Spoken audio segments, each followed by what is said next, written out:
When you look at pictures of this chessboard, you can get a sense of how it's made and so forth, but there's nothing quite like being able to touch the chessboard. And hopefully the video gets just a bit closer in demonstrating the uniqueness and the appeal of a board that's really well made and in which a lot of thought has been given. I've paired this chess set here with the Scout Shisham wood pieces.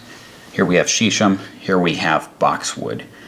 And that is remarkably close to the color of walnut. Here with the maple, but the walnut fits the dark color pieces very nicely. It doesn't contrast very well, but really once you have it in front of you, it is still impressive. And I do like the complementary colors. Sometimes I like a more contrasting set on the dark side, but here I like the complementary colors.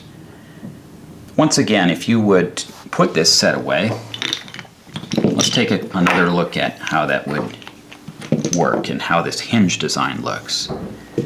But that's why we're demonstrating this here.